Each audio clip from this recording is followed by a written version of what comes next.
Hello students and Jai Hind. I welcome you all to Magnet Brains, एक ऐसा platform जहां class 1 से लेकर क्लास 12 तक एंड बियॉन्ड सारा क्वालिटी एजुकेशनल कंटेंट आप लोगों तक एक्सक्लूसिवली फ्री ऑफ कॉस्ट लेकर आया जाता है। मतलब ये कि यहाँ कभी ऐसा नहीं होता कि आपको किसी सब्जेक्ट के 1 या 2 चैप्टर एक्सेस करने के लिए मिले और उसके बाद में आपसे ये बोला जाए कि भाई बचा हुआ कंटेंट अगर आपने देखना है तो उसके लिए या तो आपको किसी तरीके की कोई फ़ीस देना पड़ेगी या कोई पेड सब्सक्रिप्शन लेना पड़ेगा। ऐसा मैग्नेट ब्रेन्स पर नहीं होता। मैग्नेट ब्रेन्स प्रतिबद्ध है आप लोगों तक सारा quality educational content exclusively free of cost लेकर आने के लिए, जिसकी मदद से आप लोग ना सिर्फ अपने एग्जामिनेशन में अच्छे से अच्छा परफॉर्म कर सकें और बढ़िया से बढ़िया मार्क्स लेकर आ सकें, बट साथ ही साथ आपकी सब्जेक्ट्स की अंडरस्टैंडिंग और कंसेप्ट की क्लैरिटी अच्छी डेवलप हो सके, आप सब्जेक्ट के साथ में कंफर्ट महसूस कर सकें, आपका उनमें एक इंटरेस्ट डेवलप हो, आप और फर्दर हायर स्टडीज़ के लिए उनमें जाएँ, उनकी फील्ड्स में बढ़िया करियर्स बनाएं, अच्छे अच्छे पदों पर पहुँचें और देश की तरक्की और उन्नति में आप लोग भी अपना एक योगदान दें, आपका भी अपना एक कंट्रीब्यूशन हो। यही मैग्नेट ब्रेन्स का ध्येय है और इसी को ध्यान में रखकर हम लोग आगे बढ़ रहे हैं एंड इसी नोट पे हम अपने आज के सेशन की शुरुआत करेंगे। तो आज का जो हमारा सेशन है इसमें हम लोग class 11 health and physical education की हमारी जो NCERT की किताब है उसके चैप्टर नंबर 9 जिसका नाम है मेजरमेंट एंड इवैल्यूएशन, इसका हम लोगों ने जो इसके पहले वाले सेशन में शुरुआत करी थी उसी डिस्कशन को कंटिन्यू करेंगे। इसके पहले वाले सेशन में हम लोगों ने ये देखा था कि मेजरमेंट और इवैल्यूएशन जो है वो क्यों इंपॉर्टेंट है, इसकी टेक्निकल डेफिनेशन क्या है और हेल्थ एंड फिजिकल एजुकेशन के एस्पेक्ट से या रिस्पेक्ट में ये किस तरीके से रेलेवेंट है, किस तरीके से इंपॉर्टेंट है। उसी बातचीत को आज आगे बढ़ाएंगे और आज के सेशन में जिस टॉपिक को हम लोगों ने डिस्कस करना है वो है measurement and evaluation of selected physical fitness components. आज की तारीख में या फिर आज का जो सेशन है उसमें हम लोग क्या देखने वाले हैं कि कुछ आपके सिलेक्टेड फिजिकल फिटनेस के कंपोनेंट्स वगैरह हैं, उनका किस तरीके से मेजरमेंट होता है, किस तरीके से इवैल्यूएशन होता है और ये क्यों इंपॉर्टेंट है या क्यों रेलेवेंट है, उस बारे में भी हम लोग बातचीत करते हुए चलेंगे। इंटरेस्टिंग सेशन रहने वाला है, काफ़ी सारी नई चीज़ें देखने को मिलेंगी। So now without any further ado here we begin. चले शुरू करते हैं। तो here we will discuss about measurement and evaluation of the major components of physical fitness। तो physical fitness के जो मेजर आपके components होते हैं जिनकी मदद से आप ये आंक सकते हैं या फिर आप इस बात का assessment कर सकते हैं कि कोई व्यक्ति फिजिकली फिट है या नहीं है, और अगर फिजिकली फिट है तो कितना फिट है और अगर फिजिकली फिट नहीं है तो कितना अनफिट है। ये सारी बातें अगर आपने जांचनी है, ये सारी बातें अगर आपने आंकनी है तो उसके कुछ अपने पैरामीटर्स होते हैं, उसके कुछ अपने मेजर कंपोनेंट्स होते हैं। तो ये जो सेशन रहने वाला है उसमें अपन लोग क्या करेंगे, उन मेजर कंपोनेंट्स के जिनकी मदद से फिजिकल फिटनेस के लेवल को, स्टैंडर्ड्स को आंका जाता है, मेजर किया जाता है, उनका मेजरमेंट और उनका इवैल्यूएशन किस तरह से होता है उन कंपोनेंट्स का, उस बारे में अपने को बातचीत करनी है। मेजर जो कंपोनेंट्स हम डिस्कस करने वाले हैं, सबसे पहला है मस्कुलर स्ट्रेंथ। अब मस्कुलर स्ट्रेंथ वगैरह में पुशअप्स, एब्डोमिनल कर्ल और स्क्वाट थ्रस्ट एक तरीका होता है जिसकी मदद से, ये 3 मेथड्स हैं जिसकी मदद से हम लोग मस्कुलर स्ट्रेंथ वगैरह का इवैल्यूएशन करते हैं। कैसे करते हैं वो देखेंगे। उसके बाद में फिर मस्कुलर एंड्योरेंस वगैरह के बारे में बात करेंगे जिसमें 1 किलोमीटर या फिर 1000 मीटर की रनिंग या फिर वॉक का आपका टेस्ट करवाया जाता है। फिर फ्लेक्सिबिलिटी के बारे में बात करेंगे जिसमें हम लोग सिट एंड रीच टेस्ट को देखने वाले हैं। उससे ये समझ में आता है कि बॉडी की फ्लेक्सिबिलिटी का क्या लेवल है। उसके बाद में बॉडी मास इंडेक्स का असेसमेंट करेंगे और ये देखेंगे कि बॉडी मास इंडेक्स का असेसमेंट करना क्यों जरूरी है, आखिर इसे मेजर किया गया तो क्यों किया गया, इसमें क्या मजा आया या फिर क्या इससे हासिल हुआ। देन आपका वेस्ट टू हिप रेशो या फिर ये आप जो है WHR भी इसको हम लोग कई बार शॉर्ट में बोलते हैं, वेस्ट हिप रेशो या फिर वेस्ट टू हिप रेशो, इसको देखेंगे और इसकी मदद से हम क्या आकलन कर सकते हैं, हमें क्या चीज़ें समझ में आती हैं, कैसे हम लोग इसकी मदद से फिटनेस डिटरमाइन करते हैं, ये सारी बातें हम लोग करेंगे। इंटरेस्टिंग सेशन रहने वाला है। बेसिकली ये सारी बातें समझने के बाद में आपको एक अंदाज़ा लग जाएगा कि फिजिकल फिटनेस जो है उसको आप किस तरह से डिफाइन करोगे। फिजिकल फिटनेस का ये मतलब नहीं है कि आपने पहलवानी शुरू कर दी और आपका अपर पोर्शन जो है खूब भारी हो गया और नीचे आपका जो है बॉडी वगैरह में कोई डेवलपमेंट नहीं और आप यूं चल रहे हैं एकदम ऐसे करके और आप बोलो कि फिजिकली फिट हो गए आप, ऐसा नहीं होता। फिजिकल फिटनेस की अपनी एक स्टैंडर्ड डेफिनेशन है और उसके लिए सारे अलग अलग पैरामीटर्स का इस्तेमाल होता है। फिजिकल फिटनेस सिर्फ ये नहीं है कि आपका शरीर बाहर से जो है थोड़ा आकर्षक दिखने लगा या थोड़ा सा आपने बिल्टअप कर लिए मसल्स वगैरह, इंटरनल ऑर्गन्स की फंक्शनिंग भी जो है इसमें बहुत मैटर करती है। और यहाँ पे सिर्फ आपके बाहरी आवरण को देखा नहीं जा रहा, आपके अंदर की क्या कहानी चल रही है, ऑर्गन्स वगैरह की क्या स्थिति है, वो भी इन सारे टेस्ट वगैरह में आपकी परफॉर्मेंस से समझ में आता है। सो नाउ अब हम लोग इसको देखना शुरू करते हैं एक एक करके। तो सबसे पहले मस्कुलर स्ट्रेंथ और इसका किस तरह से मेजरमेंट होता है, किस तरह से इसका इवैल्यूएशन होता है, उसकी बात करेंगे। पहली बात तो ये कि मस्कुलर स्ट्रेंथ होती क्या है, तो ये हम लोगों ने पहले के जो अपने प्रीवियस चैप्टर्स वगैरह पढ़े हैं उसमें देख रखा है कि मस्कुलर स्ट्रेंथ जो है ये बेसिकली किसी एक मसल की या फिर एक मसल्स के पूरे ग्रुप की एबिलिटी होती है किसी भी एक इंडिविजुअल में कि भैया उसको किसी रेजिस्टेंस का, अगर उसके ऊपर कोई रेजिस्टेंस डाला जा रहा है तो उस रेजिस्टेंस के अगेंस्ट में वो कितना एक्ट कर पा रही है, या फिर अगर उसके ऊपर कोई रेजिस्टेंस डाला जा रहा है तो कितना स्ट्रेंथ लगाकर वो मसल या फिर वो मसल्स का ग्रुप एक इंडिविजुअल में उस रेजिस्टेंस को ओवरकम कर पा रहा है। एग्जाम्पल के लिए सपोज कर लीजिए कि आपके पास में एक ये ब्लॉक है, इसका एक ठीक ठाक वजन है, ये जमीन पर रखा हुआ है, इस पर एक रस्सी बांधी और आपको पकड़ा दिया और बोला है कि इसको पकड़ के 10 मीटर तक या 5 मीटर तक या 2 मीटर तक खींचो। अब इसको खींचने के लिए आपको इसको रस्सी से पकड़ना पड़ेगा और इसमें फिर आपको अपने पैरों को एक सर्टेन पोजीशन में इंक्लाइन करके खींचना पड़ेगा उसे। अब ये जब आप इस रस्सी को पकड़ के ऐसे करके खींचोगे तो बेसिकली होगा कि आपका जो पूरा का पूरा अपर टॉर्सो है वो काम करेगा। सबसे ज्यादा स्ट्रेंथ जो है या फिर सबसे ज्यादा जो पावर है वो आपका ये वाला पोर्शन बाइसेप्स और ये सारा इलाका डेवलप करने वाला है, कंधे उसको सपोर्ट करेंगे और टॉर्सो वगैरह जो है ये भी आपकी हेल्प करेगा और उसकी मदद से आप इसको खींचने वाले हैं। अब पॉइंट ये है कि ये जो आपका ब्लॉक यहां पे रखा हुआ है इसका मास जितना ज्यादा होगा आपको उतनी ज्यादा स्ट्रेंथ लगाना पड़ेगी। कई बार क्या होता है कि अब आपकी बॉडी, अब डिपेंडिंग अपॉन कि आपका वेट कितना है, फिटनेस का लेवल कितना है, आप लीन है या फिर आप हैवी हैं, डिपेंड करता है। इसके अलावा आप वजन वगैरह खींचने के आदी हैं नहीं है, बहुत सी बातें आ जाती हैं। इन सब पे डिपेंड ये करता है कि अल्टीमेटली आपको कितना फोर्स लगाना पड़ेगा, कितनी स्ट्रेंथ लगाना पड़ेगी इस वेट को अपना इसके साथ में इस वेट को जो है खींचने के लिए। दूसरे शब्दों में इस रेजिस्टेंस के अगेंस्ट में एक्ट करते हुए आपको कितना काम करना पड़ेगा ताकि आप इसको जो है खींच सकें। तो ये जो है आपकी मसल्स की स्ट्रेंथ कहला जाएगी। और यहाँ पे एक अकेली मसल तो काम कर नहीं रही है, अपर पोर्शन की लगभग सारी मसल्स वगैरह जो हैं वो रोल में आ गई हैं। तो कहने का वही सेंस बनता है कि मस्कुलर स्ट्रेंथ जब आप डिफाइन करते हो, हालांकि पहले भी डिस्कस किया मगर फिर भी एक बार शॉर्ट में बता रहा हूं कि किसी भी व्यक्ति के शरीर में अगर कोई एक मसल हो या फिर किसी मसल्स का ग्रुप वगैरह हो, वो अगर इस तरह से एक्ट करते हैं कि या तो वो किसी रेजिस्टेंस को ओवरकम कर रहे हैं या उनके ऊपर कोई रेजिस्टेंस लगाया जा रहा है और वो उससे जो है पार पाने की कोशिश कर रहे हैं, दोनों कंडीशंस में जितना स्ट्रेंथ आपको या जितनी आपको कह सकते हैं कि जो एफर्ट मारना पड़ेगा, जो एफर्ट डेवलप करना पड़ेगा, उसको मस्कुलर स्ट्रेंथ कहा जाता है। अब ये जो मस्कुलर स्ट्रेंथ आप लगाओगे या फिर जितनी मस्कुलर स्ट्रेंथ आपको डेवलप करना पड़ेगी, कितनी आप डेवलप कर पा रहे हो, ये बहुत से फैक्टर्स पे डिपेंड कर जाती है। ठीक है जी, सबसे पहले तो आपका जो मसल्स वगैरह का क्रॉस सेक्शन है उसके ऊपर डिपेंड कर जाती है।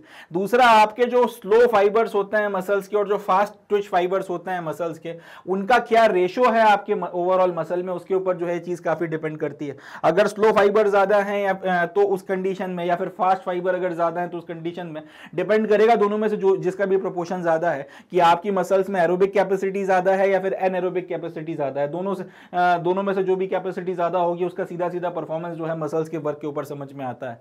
इसके बाद में इनका कोऑर्डिनेशन किस तरीके से है, दोनों जो आपके फाइबर्स वगैरह हैं उसका एगोनिस्ट या फिर एंटेगोनिस्ट जो भी आप कहना चाहें इसको। इसके अलावा फिर एटीपी और सीपी का स्टोर कितना है, एटीपी और सीपी का स्टोर जितना ज्यादा होगा एनएरोबिकली आप उतना ज्यादा काम कर पाएंगे। ये सारे के सारे फैक्टर्स वगैरह जो हैं ये बहुत इंपॉर्टेंट रोल अदा करते हैं इस पर्टिकुलर एस्पेक्ट में कि कितनी एनर्जी जो है मसल्स को सप्लाई की जाएगी या फिर मसल्स के पूरे ग्रुप को सप्लाई की जाएगी कि वो एफर्ट मारते रहें, वो चलते रहें, वो काम करते रहें। तो ये सारे के सारे फैक्टर्स पे सारी बातें डिपेंड कर जाएंगी। फिर से वो ब्लॉक वाला एग्जांपल ले लेते हैं। ये ब्लॉक जमीन पर रखा हुआ है और अपन जो है हीरो बन के एकदम सनी देओल की तरह से खींच रहे हैं। आप सनी देओल की तरह आप खींच रहे हो तो पॉइंट ये है कि कितने फैक्टर्स हैं जो आपके 2.5 किलो के हाथ के ऊपर मैटर करेंगे जिसकी मदद से ये सारा का सारा एफर्ट मारा जा रहा है। सबसे पहली चीज तो ये कि आपके जो मसल्स वगैरह हैं, जो आपकी मसल्स काम कर रहे हैं, इसमें आपका जो स्लो और फास्ट फाइबर्स हैं इनका प्रोपोर्शन कितना है। स्लो फाइबर्स अगर ज्यादा हैं तो मसल्स एक सर्टेन तरीके से एक्ट करते हैं, फास्ट फाइबर ज्यादा हैं तो मसल्स एक सर्टेन तरीके से एक्ट करते हैं। डिपेंडिंग अपॉन कि किसका प्रोपोर्शन ज्यादा है उसके बेसिस पे पता चलता है कि कितनी ज्यादा एनर्जी लगेगी या कितने ऑप्टिमम एनर्जी में आपका काम हो जाएगा। उसके बाद में एटीपी और सीपी के स्टोर पे समझ में आता है कि एनएरोबिकली आपकी जो मसल्स हैं वो कितना देर तक काम कर सकती हैं। जितना ज्यादा आपका एटीपी और सीपी का स्टोर होगा आपकी मसल्स उतना ज्यादा लंबे वक्त तक काम करेंगी। एनएरोबिकली जब ऑक्सीजन की सप्लाई है तो हो नहीं रही है, इनसफिशिएंट हो रही है ऐसी कंडीशन में। इसी तरीके से आपका एनर्जी वगैरह जो है कितनी मसल्स में आ रही है, ग्रुप ऑफ मसल्स में आ रही है, वो डिपेंड करेगा और उसके बेसिस पे फिर पता चलेगा कि कितने आराम से या कितने एफर्ट मारकर जो है आपने इस ब्लॉक को खींच लिया। डिपेंडिंग अपॉन दैट हम लोग ये कह सकते हैं कि आपकी एनर्जी का, स्ट्रेंथ का, फिटनेस का क्या लेवल चल रहा है। चलें आगे बढ़ते हैं। तो अब साइकिक फैक्टर और the present state of mind such as anger, ये एक फैक्ट हो गया, इसके अलावा एग्रेशन हो गया, मोटिवेशन हो गया, इमोशनल स्टेट हो गया, ये सारे फैक्टर्स के अलावा कहीं ना कहीं ये आपके साइकोलॉजिकल फैक्टर्स हैं जिसके ऊपर आपका मसल्स का परफॉर्मेंस डिपेंड भी करता है। एक बात ये भी आपने नोटिस करी होगी, जब आप इमोशंस में ज्यादा रहते हैं, जब आप बहुत इमोशनल होते हैं, कई बार चीजें उस लेवल तक आउट परफॉर्म हो जाती हैं जिस लेवल तक जनरली आपसे नहीं हो रही होती हैं। एग्जांपल ले लेते हैं, आप रोज 5 से 7 किलोमीटर दौड़ते हैं, आज किसी बात पे मूड खराब है, गुस्सा आ रहा है, 5-7 किलोमीटर दौड़ गए आपने और अपने आप को पुश करना शुरू किया, दिमाग ठीक है नहीं, आपने जो है वो सारा का सारा गुस्सा जो है वो आपने अपने एफर्ट में डाल दिया, पता चला आप 5 या 7 किलोमीटर की जगह 17 किलोमीटर दौड़ गए। अब पीछे पलट कर देखा तो अपने आप में आश्चर्यचकित हो गए। अब यहां पे हो सकता है आपको ऐसा लगता हो, आपने एक माइंडसेट बना रखा हो कि शरीर जो है भी इतना आपका प्रिपेयर नहीं है, मगर दिमाग में एक सर्टेन इमोशनल स्टेट आया और उसने जो है कहीं ना कहीं आपसे ज्यादा काम करवा दिया। तो कहने का सेंस ये बनता है कि सिर्फ आपके ये बायोलॉजिकल या फिजियोलॉजिकल फैक्टर्स ही जो है वो आपका मसल्स वगैरह के परफॉर्मेंस को डिटरमाइन नहीं करते, बट साथ ही साथ आपके जो साइकिक फैक्टर्स होते हैं, ये भी एग्रेशन हो गया, मोटिवेशन हो गया, इमोशनल स्टेट हो गया, स्टेट ऑफ माइंड जो हो गया, गुस्सा आ गया किसी बात के ऊपर, ये भी जो है काफी हद तक आपकी मसल्स किस तरीके से बिहेव करने वाली हैं, किस तरह से जो है आपका मसल ग्रुप काम करेगा, उसके ऊपर काफी हद तक जो है असर डालती हैं।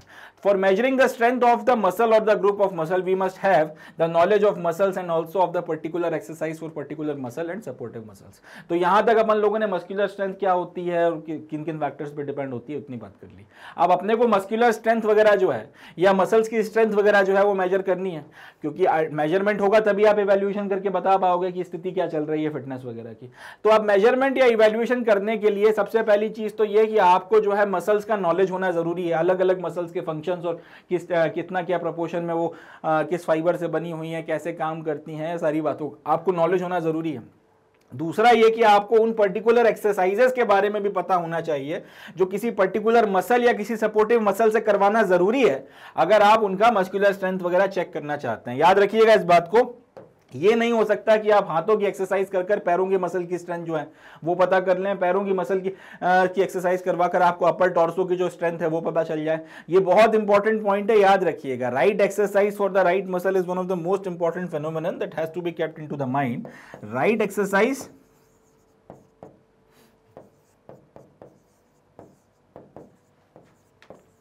फॉर राइट मसल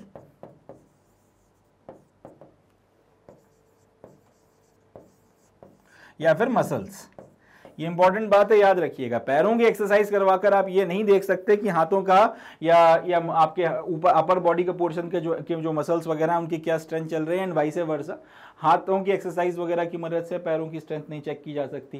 कार्डियो करवा के ये नहीं देखा जा सकता कि आपकी बॉडी में वेट उठाने की कितनी स्ट्रेंथ है, और वेट उठवाकर ये नहीं देखा जा सकता कि सामने वाले के कार्डियो का क्या लेवल चल रहा है। सही एक्सरसाइज का सही मसल ग्रुप के लिए पता होना बहुत इंपॉर्टेंट है अगर आप सही तरीके से मेजरमेंट टेस्ट परफॉर्म करना चाहते हैं और सही निष्कर्षों पर निकलना चाहते हैं और सही निष्कर्षों पर पहुंचना चाहते हैं।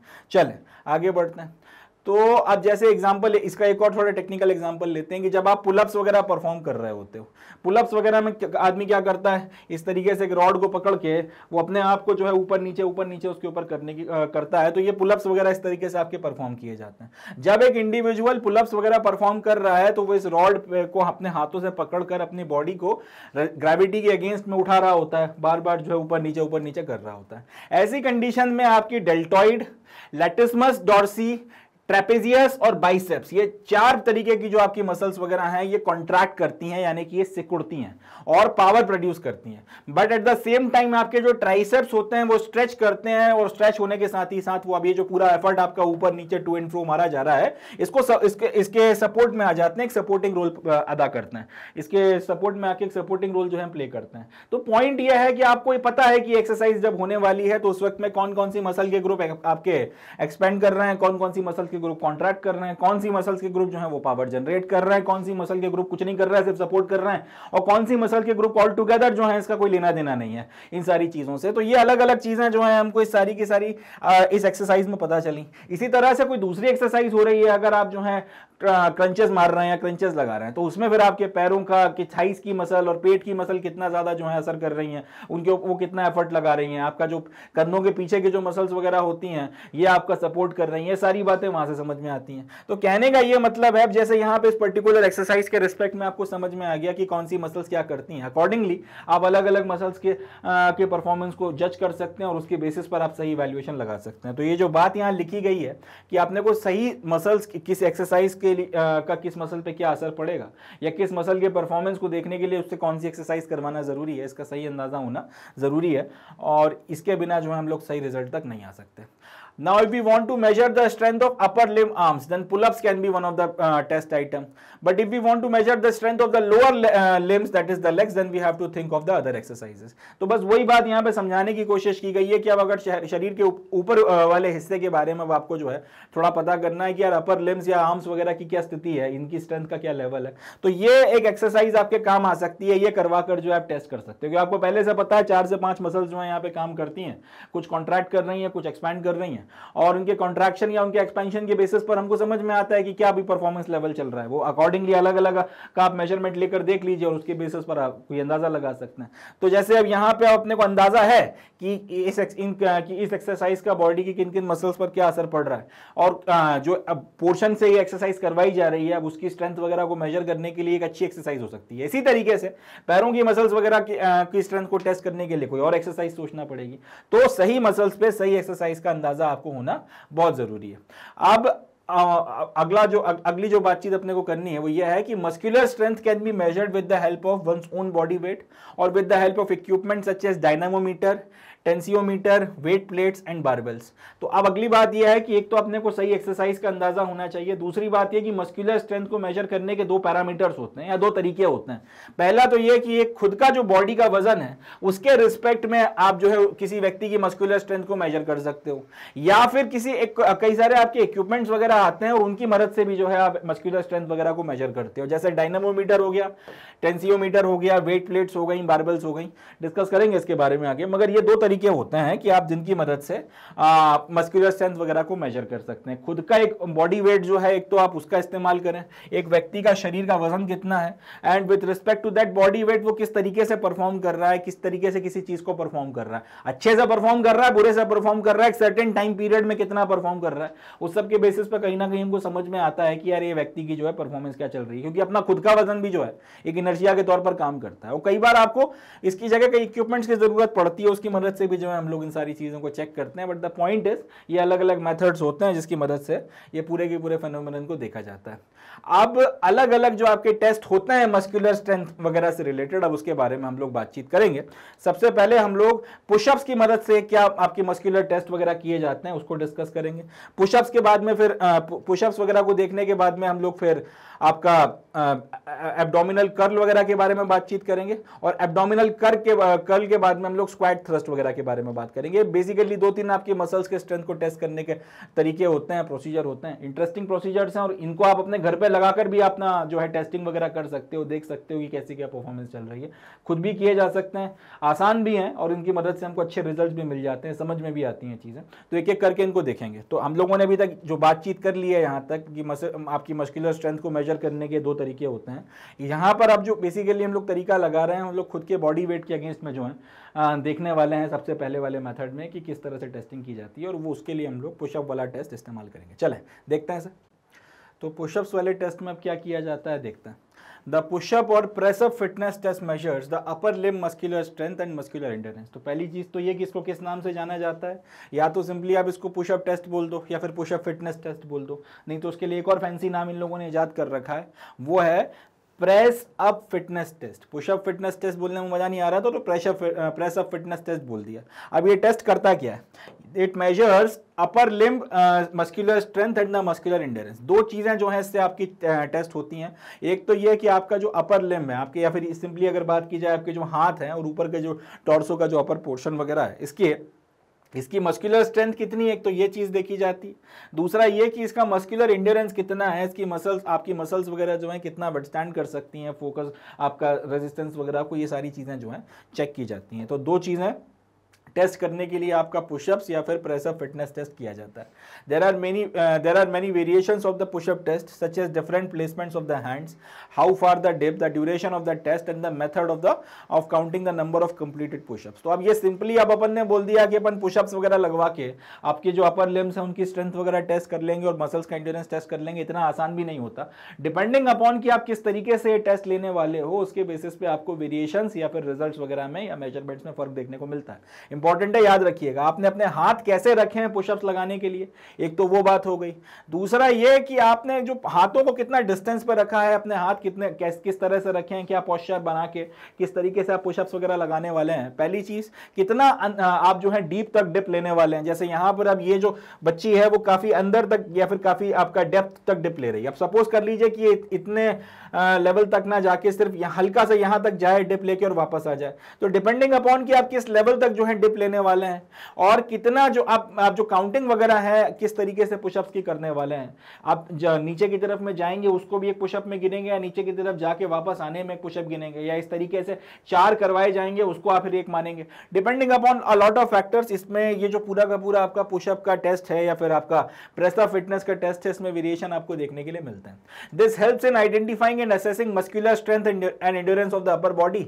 Depending upon which protocol is to be used, you may need a floor mat, metronome, beat drum, audio tape, clapping और स्टॉप वॉच। तो ये तो अपन ने पहले भी देख, इसके बारे में अपन ने शुरू में ही बात कर ली। ये जो पहली वाली लाइन है इसी में कि इस टेस्ट से आपको आपकी मस्कुलर स्ट्रेंथ या फिर आपकी अपर बॉडी का जो एंड्योरेंस है, अपर बॉडी की मस्कुलर स्ट्रेंथ या उसके एंड्योरेंस को जांचने में मदद मिलती है। अब डिपेंडिंग अपॉन कि आप किस तरीके से किस प्रोटोकॉल के साथ में इसको ले रहे हो, या तो आपको एक फ्लोर मैट की जरूरत पड़ेगी या फिर आपको मेट्रोनोम की जरूरत पड़ेगी, एक बीट ड्रम की जरूरत पड़ सकती है ये बताने के लिए कि कब शुरू हो रहा है और कब खत्म हो रहा है टेस्ट आपका, ऑडियो टेप की एक जरूरत पड़ सकती है, क्लैपिंग या फिर एक स्टॉप वॉच की जरूरत पड़ सकती है ताकि आपके मेजरमेंट्स वगैरह या इवैल्यूएशन जो है सही तरीके से किया जा सके।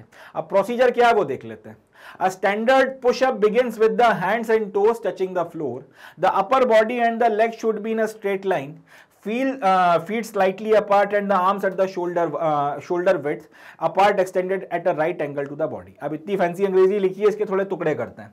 A standard push-up begins with the hands and toes touching the floor. तो सबसे पहली चीज तो ये कि एक जो स्टैंडर्ड आपका पुशअप है वो कैसे होता है, जब आपके हाथ और आपके जो टोज वगैरह हैं वो दोनों जमीन को टच कर रहे हैं। आपके जो हाथ वगैरह हैं वो और आपके जो टोज वगैरह हैं दोनों जमीन को टच करने चाहिए, पहली बात। दूसरा ये कि अपर बॉडी और आपका जो लेग्स हैं वो स्ट्रेट लाइन में होने चाहिए। जैसे यहां पर आपको इस बंदे की दिख रही है, अपर बॉडी और लेग्स जो हैं दोनों के दोनों आपके स्ट्रेट लाइन में होने चाहिए। अब फीट्स वगैरह जो हैं आपके थोड़े से अपार्ट होने चाहिए। आर्म्स वगैरह शोल्डर विड्थ पर होने चाहिए, यानी कि जितने आपके शोल्डर चौड़े हैं उतना डिस्टेंस आपको आपकी आर्म्स के बीच में रखना है, ठीक है जी। Extended at right angle to the body, और यहां पर आपके जो बॉडी वगैरह है इसके साथ में आपके 90 के एंगल्स बनने चाहिए। राइट एंगल्स वगैरह जो है आपको बना के रखने। कुल मिलाकर सिंपल सी भाषा में बोला जाए तो एक प्लैंक लगानी जिस तरह से लगाई जाती है, लगभग आपको उस पोजीशन में आना है। तो प्लैंक पोजीशन में आप आ गए, यहां से आपका टेस्ट शुरू होगा। Pushups can be started from a plank position, बस वही बात यहां पे लिखी हुई है कि पुशअप्स वगैरह जो हैं वो प्लैंक पोजीशन से आपके स्टार्ट किए जाते हैं। Align your body with your hand on the floor, keep the back and the knee straight, lower the body to a predetermined point to touch some object or until there is a 90-degree angle at the elbows, then return back to the starting position with the arms extended. दूसरा आप ये कर सकते हो कि इस तरीके से जो है आप अपने आप को अलाइन कर लो और उसके बाद में आप अपनी बॉडी को जो है नीचे की तरफ में लेकर जाओ, फिर टू एंड फ्रो आपको जो है इस तरीके से अपने आप पुशअप्स वगैरह मारना शुरू कर दो। तो पॉइंट यह है कि इसको फिर एक तो आप ये प्लैंक की जो पोजीशन है इस पोजीशन से अपने आप को इस पोजीशन तक लेकर गए, उसके बाद में फिर से आप अपने आप को नीचे लेकर आइए जब तक कि आपके आर्म्स के बीच में जो है यहाँ पे 180 की जगह 90 का एंगल ना बनने लगे, और उसके बाद में फिर आप ऊपर जाइए। तो इस तरीके से भी जो है आप इस एक्सरसाइज को कर सकते हैं कि आप पुशअप्स मारना शुरू करें जब तक आप एक या तो सर्टेन पॉइंट को टच ना कर लें, एक सर्टेन डेप्थ तक या फिर आपका डिप तक जो आप चले ना जाएं, या फिर जब तक आपकी आर्म्स के जो दोनों ये पोर्शंस हैं, आपका जो एल्बो है और उसके ऊपर जो आर्म है, इनके बीच में 90 का एंगल ना बन जाए, जब तक ये स्थिति ना आ जाए तब तक आपको ये जो प्रोसेस वगैरह करनी है। अब इस एक्शन को जो है रिपीट करते चले जाना है, लगातार आपको इस तरीके से पुशअप्स वगैरह मारते रहना है।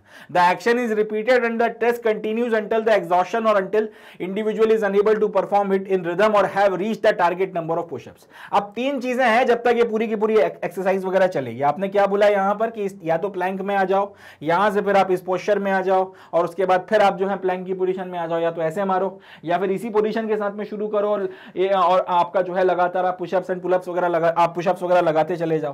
पॉइंट यह है कि ये करना कब तक है, या तो तब तक करो जब तक आपसे और ज्यादा जो है करते नहीं बन रहा, अब आप एकदम एग्जॉस्ट हो चुके हो, मसल्स की हिम्मत नहीं है इससे ज्यादा करने की।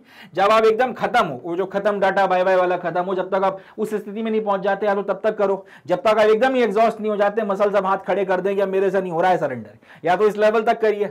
दूसरा ये हो सकता है कि जब आप रिदम में इसको परफॉर्म ना कर पा रहे हो, यानी कि अभी तक आपका 1-2-1 लगातार ये बोलने के साथ में आप रिदम में इसको परफॉर्म किए जा रहे थे, मगर अब मसल्स पे इतना स्ट्रेस पड़ चुका है कि वो 1-2-1 तो जोश में बोले जा रहा है मगर उसी जोश में आपसे हो नहीं रहा। जब तक वो 2-4 बार 1-2-1 नहीं बोल देता तब तक आपकी मसल्स में इतनी स्ट्रेंथ ही नहीं आ रही कि आप उसको और फर्दर कंटिन्यू कर पाओ। कहने का सेंस ये बनता है कि रिदम जो है आपका टूट गया है, तो रिदम ब्रेक हो गया है। ऐसी कंडीशन में जो है तब तक रिदम ब्रेक अगर हो गया है तो रुक जाइए। तीसरी कंडीशन, जब आपको एक टारगेट दिया गया था कि तुम्हें इतने पुशअप्स मारने ही मारने, अगर आपने वो अचीव कर लिया है, जो भी आपका गिवन टाइम है उससे कम है या फिर टाइम पीरियड या नहीं भी दिया हो और उन्होंने बोला हो कि इतने पुशअप्स तो लगाने ही लगाने, अब कितने वक्त में लगाने हैं वो देख लेते हैं, या तो टाइम देके बोल दिया कि इतने वक्त में लगा के बता दे भाई।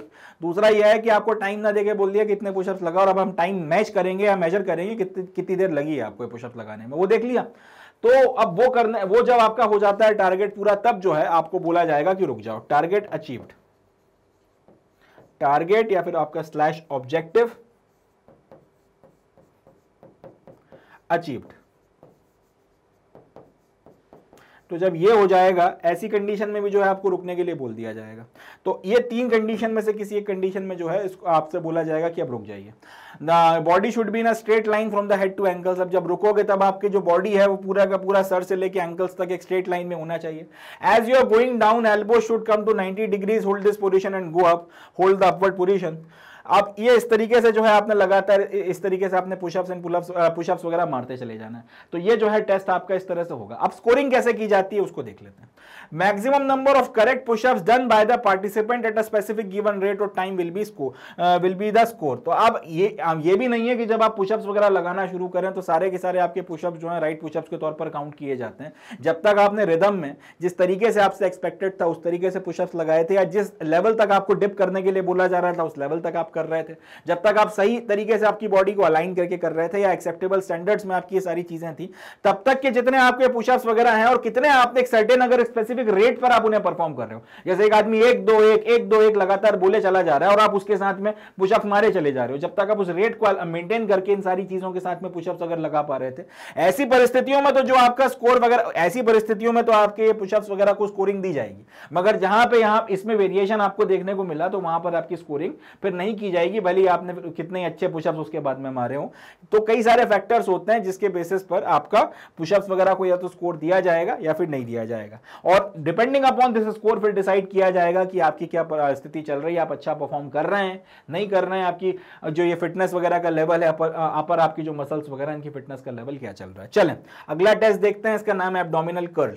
तो एब्डोमिनल कर्ल का जो आपका टेस्ट होता है, या आपके एब्डोमेन और उसके आसपास की जो मसल्स वगैरह हैं उनकी क्या मस्कुलर स्ट्रेंथ है और उनकी क्या एंड्योरेंस है वो पता करने में मदद करता है। एब्डोमेन मतलब क्या, आपका जो ये वाला पोर्शन है पेट और उसके आसपास का, इसकी जो मसल्स वगैरह हैं कितनी मजबूत हैं, क्या इनकी स्ट्रेंथ है, कितना इनका एंड्योरेंस है, ये सारी चीज़ें चेक करना हो तो एब्डोमिनल कर्ल का जो टेस्ट होता है उसकी मदद से इसको किया जाता है। सिंपल सी भाषा में अगर बोले, अगर हम लोग बहुत कॉमन भाषा में जो लोग जिम जाते हैं वो समझते होंगे कि क्रंचेस वगैरह जो हैं इसमें लगवाई जाती हैं, आपसे क्रंचेस वगैरह लगाकर जो है इसमें देखा जाता है कि आप कितनी क्रंचेस वगैरह लगा सकते हो। डिपेंडिंग अपॉन कि आप कितनी क्रंचेस वगैरह लगा सकते हो उसके बेसिस पे एक अंदाजा लग जाता है कि आपकी जो एब्डोमिनल मसल्स वगैरह उनकी कितनी स्ट्रेंथ है और कितना एंड्योरेंस वगैरह है।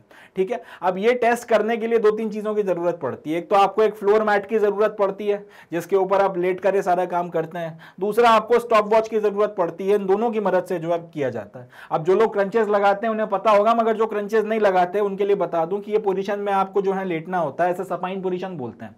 अब यहां से आप अपनी बॉडी को जो है ऊपर की तरफ में उठाने की कोशिश करते हो, एक सर्टेन लेवल तक ये बॉडी लेकर आते हो और फिर आप इसी पोजीशन में जो है लौट जाते हो, फिर ऐसे इस तरीके से लगातार जो है ये प्रोसेस वगैरह की जाती है और इसको क्रंचेस लगाना बोला जाता है, या फिर इसको एब्डोमिनल कर्ल जो है वो बोला जाता है। कर्ल्स वगैरह की एक्सरसाइज वगैरह भी जो है इसको कहा जाता है। प्रोसीजर क्या है, सबसे पहले आपने सपाइन पोजीशन में लेट जाना है। सपाइन पोजीशन में क्या होता है, सपाइन पोजीशन में या तो हम लोग अपनी छाती के बल लेटते हैं या फिर हम लोग पीठ के बल लेटते हैं। यहां पर आपको पीठ के बल जो है लेटना होता है।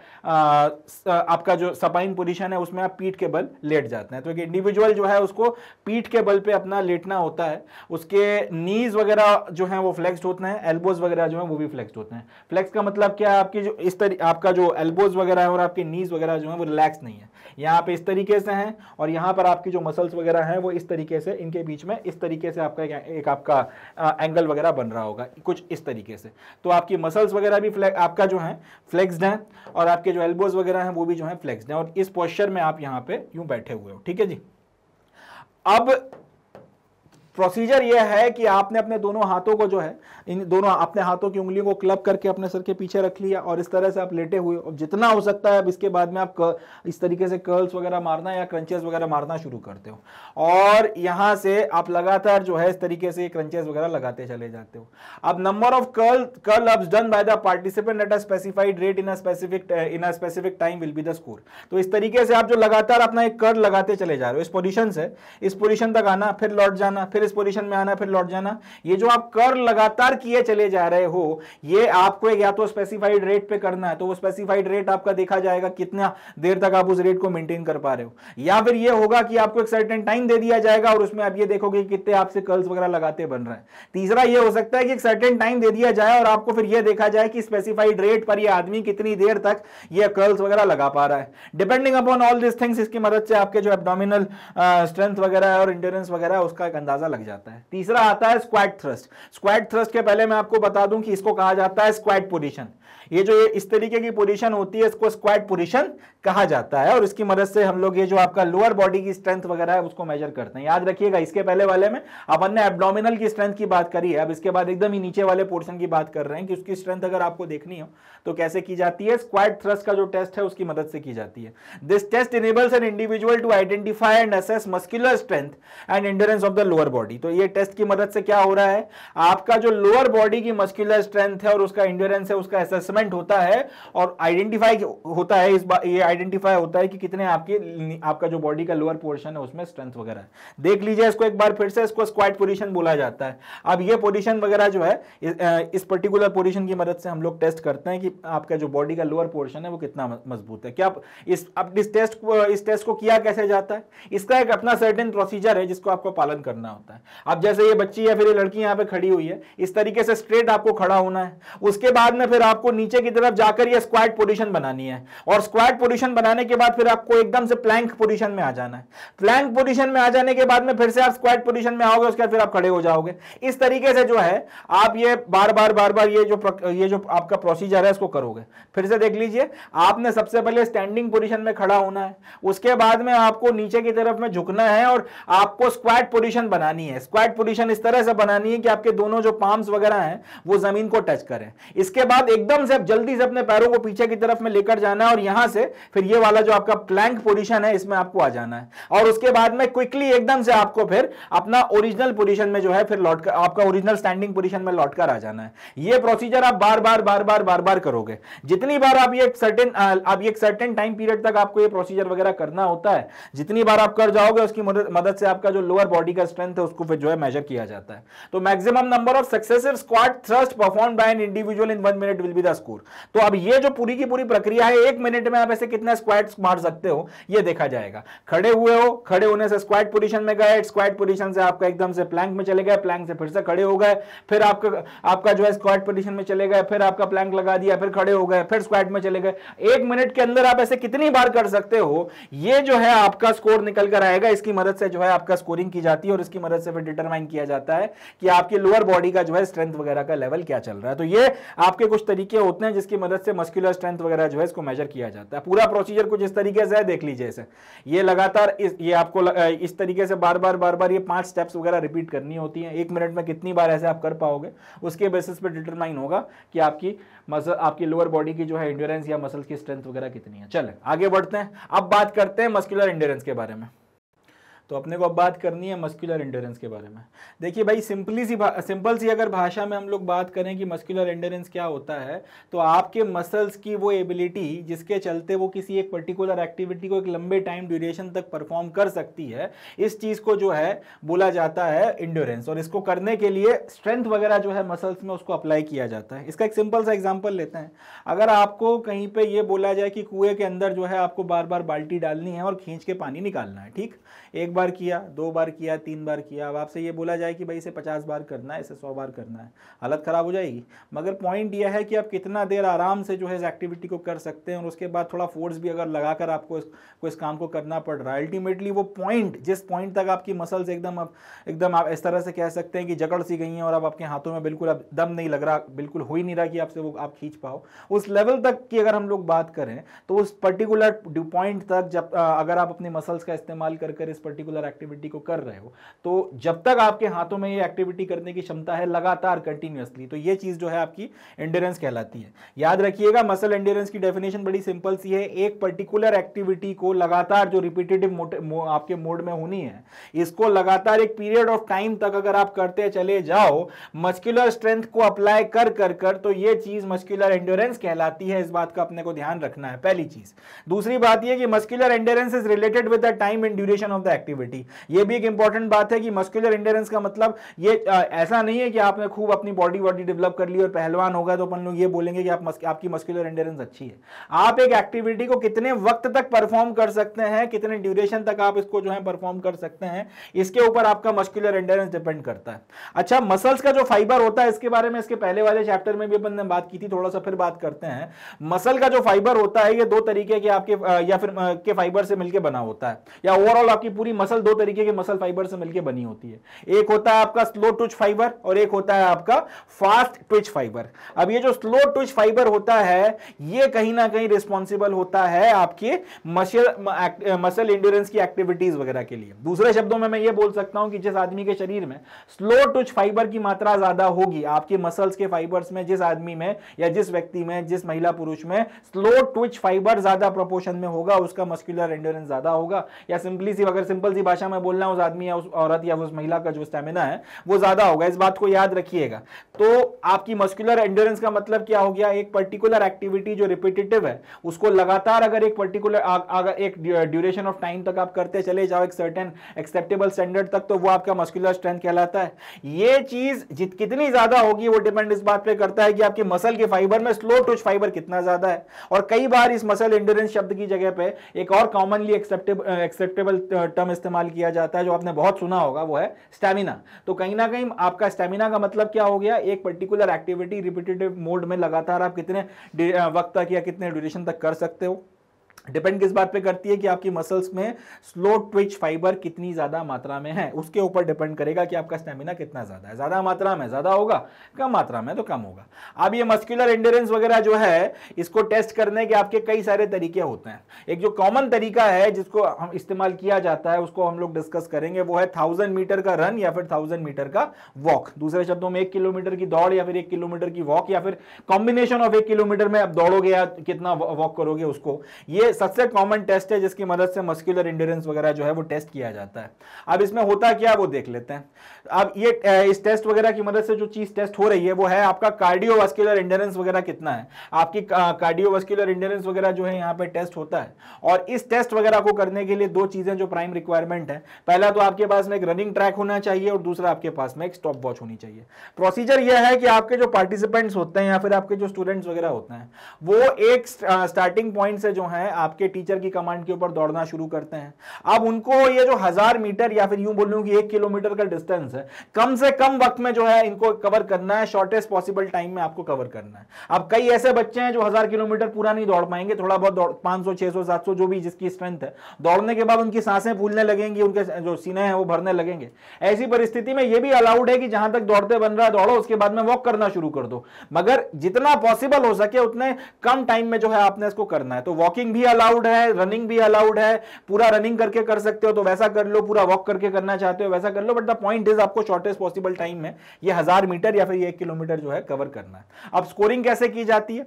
The score of this test will be given on the basis of the recorded time to cover 1000 metre. अब कितना टाइम जो है आपको लगा है पर्टिकुलर आपके 1000 मीटर कवर करने में, वो टाइम रिकॉर्ड किया जाता है और उसके बेसिस पे स्कोरिंग की जाती है, या फिर कितने मिनट्स एंड कितने सेकंड्स में आपने इस काम को कर दिया है, या कितने मिनट्स एंड कितने सेकंड्स लगे, ओवरऑल पूरा सेकंड्स में कन्वर्ट कर लेंगे, ओवरऑल पूरा मिनट्स में कन्वर्ट कर लेंगे, जैसा भी है, मगर देखा जाता है कि 1000 मीटर कवर करने में कितना वक्त लगा है और उसके बेसिस पर जो है आपको स्कोर वगैरह दिया जाता है। चले आगे बढ़ते हैं। नेक्स्ट जो है वो आता है फ्लेक्सिबिलिटी। तो ये जो स्कोर आपको यहां पर दिया जाता है इसके बेसिस पे फिर आपका कार्डियोवास्कुलर एंड्योरेंस या फिर यूं बोलूं कि आपका स्टैमिना वगैरह जो है टेस्ट किया जाता है। इसका एक एग्जांपल है, आपने एक मूवी आई थी अपने, जिसमें बॉबी देओल था, सनी देओल था और उनके फादर थे धर्मेंद्र साहब, इनकी मूवी देखी होगी। तो जब आपका वो जो फाइनल जो आपका स्ट्रेच है मूवी में जिसमें सनी देओल बॉक्सिंग की तैयारी करता है, तो उसको सबसे पहली चीज जो उसका कोच बोलता है कि सबसे पहले तुम्हारा स्टैमिना ठीक करना पड़ेगा, और स्टैमिना ठीक करने के लिए तुम्हें ये सर्टेन डिस्टेंस एक दिया जाता है, यहां से यहां तक का डिस्टेंस जो है भाई, जब तक तुम आधा किलो घंटे या 45 मिनट्स में दौड़ के खत्म नहीं करोगे तब तक तुम्हारा स्टैमिना, वो जो तुम्हारा कॉम्पिटिटर है उसके स्टैमिना के बराबर मैच नहीं करेगा। तो स्टैमिना वगैरह जो है वो टेस्ट करने के लिए ये आपका एंड्योरेंस या फिर आपके कार्डियोवास्कुलर एंड्योरेंस को देखने के लिए चीज की जाती है, और उसके बाद में फिर स्टैमिना सुधारने के लिए वो दौड़ाया जाता है। वो सारी चीजें पहले उसे 2-2.5 घंटे लगते हैं, फिर वो 2-2.5 घंटों से 1 घंटे में आता है, अल्टीमेटली उसका स्टैमिना उस लेवल तक आ जाता है। पॉइंट ये है कहने का कि running is one of the bestest method जिसकी मदद से आपके कार्डियोवास्कुलर एंड्योरेंस या फिर आपके स्टैमिना को टेस्ट किया जाता रहा है, और इस तरीके से आपका जो है स्टैमिना का सही अंदाजा लग जाता है। चले अगली चीज आती है फ्लेक्सिबिलिटी। फ्लेक्सिबिलिटी के बारे में बात करते हैं, देखते हैं सर। तो अब अपने को फ्लेक्सिबिलिटी के बारे में बातचीत करनी है। हम लोगों ने फ्लेक्सिबिलिटी की डेफिनेशन को इसके पहले वाले चैप्टर में डिस्कस किया था, एक बार फिर से बात कर लेते हैं। As discussed in the previous chapter, flexibility is the range of motions around various joints. आपकी बॉडी के जो अलग अलग जॉइंट्स हैं उनके अबाउट आपकी बॉडी के कोई पार्ट जो है कितना मूव कर सकते हैं, उसके बेसिस पे पता चलता है कि आपकी फ्लेक्सिबिलिटी कितना है। या फिर एक चीज़ ये भी है कि किसी जॉइंट के अबाउट आपकी बॉडी का कोई पार्ट कितना मूवमेंट दे सकता है, वो आपकी फ्लेक्सिबिलिटी कहलाती है। एग्जाम्पल के लिए अगर मैं इस जॉइंट के रिस्पेक्ट में बात करूं तो मैं अपना पूरा हाथ जो है 360 डिग्री घुमा सकता हूं, तो इसकी फ्लेक्सिबिलिटी अच्छी खासी है। इस जॉइंट के रिस्पेक्ट में बात करूं तो मैं अपना हाथ यहां से लेके यहां तक लेकर जा सकता हूं, इसके आगे जो है मैं नीचे नहीं लेकर जा सकता, यानी कि 180 डिग्री। और यही चीज अब ये इसके रिस्पेक्ट में अगर बात करूं तो 90 डिग्री से ज्यादा फ्लेक्सिबिलिटी नहीं है। तो किसी जॉइंट के रिस्पेक्ट में कोई आपका बॉडी का पार्ट कितना मूव कर सकता है और कितने मोशंस वगैरह कर सकता है, उसके बेसिस पे पता चलता है कि आपकी फ्लेक्सिबिलिटी का क्या स्तर है, आपकी फ्लेक्सिबिलिटी का क्या परफॉर्मेंस है। Flexibility is the ability of our joints and muscles to perform movements with greater range. इसको और घुमा के इस तरह से बोला जा सकता है कि किसी आपके जॉइंट के रिस्पेक्ट में आपकी मसल्स वगैरह कितने मूवमेंट्स वगैरह अच्छी खासी रेंज के साथ में परफॉर्म कर सकती हैं, वो आपकी फ्लेक्सिबिलिटी कहलाती है। अब अगर आपके शरीर में फ्लेक्सिबिलिटी अच्छी है तो इससे क्या फायदा होगा? तो अगर आपके शरीर में फ्लेक्सिबिलिटी अच्छी है तो आपकी मसल्स में ज्यादा टेंशन लाए बिना आप किसी मूवमेंट वगैरह को परफॉर्म कर सकते हो। आप किसी पर्टिकुलर मोशन को परफॉर्म करना चाहते हो तो उसके लिए आपके शरीर की मसल्स पर बहुत ज्यादा जोर नहीं पड़ेगा। जितनी ज्यादा फ्लेक्सिबिलिटी होगी उतना कम जोर पड़ेगा, जितनी कम फ्लेक्सिबिलिटी होगी आपको उतना जोर मारना पड़ेगा किसी भी एक्शन या किसी मूवमेंट को परफॉर्म करने के लिए। अब फ्लेक्सिबिलिटी का जो टेस्ट है वो कैसे किया जाता है? तो इसके लिए जो टेस्ट इस्तेमाल किया जाता है उसका नाम है सिट एंड रीच टेस्ट। अब इसमें क्या होता है देखते हैं। Sit and reach test helps in the measurement of flexibility of the lower back muscle and hamstring muscle group. तो सिट एंड रीच टेस्ट जो है इसकी मदद से क्या होता है कि आपका जो लोअर बैक मसल्स हैं, आपका जो बैक के नीचे की पोर्शन की जो मसल्स वगैरह हैं तो वो, और आपका जो हैमस्ट्रिंग मसल ग्रुप्स हैं वो, इन दोनों की जो है फ्लेक्सिबिलिटी का क्या स्तर चल रहा है, इन दोनों की फ्लेक्सिबिलिटी का क्या लेवल है, उसको जो है देखने के लिए सिट एंड रीच टेस्ट वगैरह करवाया जाता है। इस टेस्ट में आपको एक सिट एंड रीच बॉक्स की जरूरत पड़ती है और एक मैट की जरूरत पड़ती है। अब इसका सारा प्रोसीजर वगैरह देखने के पहले आप क्या सिट एंड रीच बॉक्स देख लीजिए। ये सिट एंड रीच बॉक्स में एक बॉक्स आपके पास में रखा हुआ है इस तरीके से, एक दीवार वगैरह है और एक इसके ऊपर एक स्केल रखा हुआ है जिसको आपको अपने बॉडी के मूवमेंट वगैरह की मदद से आगे की तरफ में खिसकाना है। मैं आपको समझा देता हूं क्योंकि जब प्रोसीजर बताऊंगा तो कंफ्यूजन नहीं होगा। इस तरीके से जो है आप दीवार से सट के बैठते हैं, आपके जो दोनों पैर वगैरह हैं इनको आप ये सिट एंड रीच बॉक्स के साथ में जो है टच करके रखवाते हैं। इस तरह से आप बैठ गए और ये एडजस्टमेंट इस तरह से किया जाता है, बॉक्स इस तरह से रखा जाता है कि आपका जो स्केल वगैरह है इससे आपके हाथ हल्के से टच करें। अब इसके बाद में आपसे बोला जाता है कि आप झुकना शुरू करें, जितना आप झुक सकते हैं झुकें, जितना आप झुकेंगे उससे आपके हाथ आगे की तरफ में बढ़ेंगे और इसका जो स्केल है वो आगे की तरफ में मूव करता चला जाएगा। अब ये स्केल आगे की तरफ में जितना मूव करता चला जाएगा उसके बेसिस पर जो है मेजरमेंट वगैरह लिया जाएगा और उसके बेसिस पर फिर फ्लेक्सिबिलिटी वगैरह जो है देखी जाएगी। तो बस वही यहां पर जो है हमको करना है कि सिट एंड रीच टेस्ट में एक तो हम लोग आपका जो लोअर बैक मसल्स हैं उनका और हैमस्ट्रिंग के मसल ग्रुप का फ्लेक्सिबिलिटी हम लोग वो देख लेते हैं। इसके लिए आपको एक सिट एंड रीच बॉक्स और एक मैट की जरूरत पड़ती है। प्रोसीजर क्या है वो देख लेते हैं। एक व्यक्ति को आपने बोला है कि ये लॉन्ग सिटिंग पोजीशन जो है उसमें आपको बैठना है और आपके दोनों फीट जो है बॉक्स के अगेंस्ट में रखे होने चाहिए और आपके सोल जो है बॉक्स को टच करने चाहिए। इस तरीके से आपने बैठना है, दोनों आपके सोल बॉक्स को टच करने चाहिए, रिलैक्स पोजीशन में आपको बैठना है।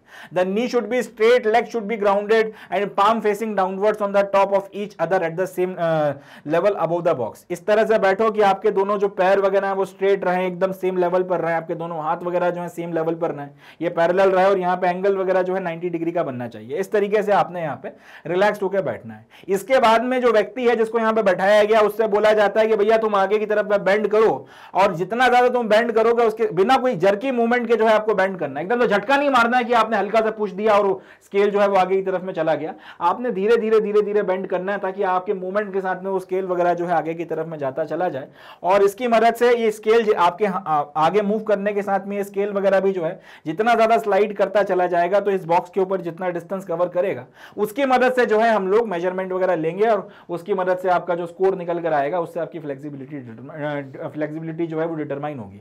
अब यहां पर ये जो स्कोर है वो सेंटीमीटर्स में रिकॉर्ड होता है, याद रखिएगा इस बात को। इसके बेसिस पर आपकी फ्लेक्सिबिलिटी डिटरमाइन होगी क्योंकि ये स्केल सेंटीमीटर्स में आगे की तरफ में मूव कर रहा है। तो ये स्केल यहां से जब इनिशियल पोजीशन थी उसके रिस्पेक्ट में यहां पे कितना मूव कर गया सेंटीमीटर्स में, उसके बेसिस पर डिटरमाइन होता है कि आपका स्कोर कितना आया, आपकी फ्लेक्सिबिलिटी कितनी है। जनरली अगर आप 6 इंच या फिर 15 सेंटीमीटर तक ही मूव कर पाए तो फिर ये आपकी फ्लेक्सिबिलिटी जो है पुअर की कैटेगरी में आती है। 10 इंच या फिर 25 सेंटीमीटर अगर स्केल मूव कर गया तो फेयर की कैटेगरी में आती है। 30 सेंटीमीटर अगर स्केल मूव कर गया तो गुड, 35 सेंटीमीटर मूव कर गया तो आपका वेरी गुड, या फिर 40 सेंटीमीटर मूव कर गया तो एक्सेलेंट की कैटेगरी में। और यही चीज इंच में लिखिए कि 16 इंच अगर आपका मूव कर गया स्केल तो एक्सेलेंट फ्लेक्सिबिलिटी है। 14, 12, 10 और 6 पर जो है वो एकदम पुअर फ्लेक्सिबिलिटी मानी जाती है। तो ये जो है तरीके होते हैं जिसकी मदद से आपकी फ्लेक्सिबिलिटी वगैरह जो है इसको मेजर किया जाता है। अब नेक्स्ट चीज आती है बॉडी मास इंडेक्स, जिसको हम लोग शॉर्ट में कई बार BMI भी बोलते हैं। अब इसके बारे में हम लोग बातचीत करते हैं, चलें देखते हैं sir. This assessment gives the information of an individual's level of obesity.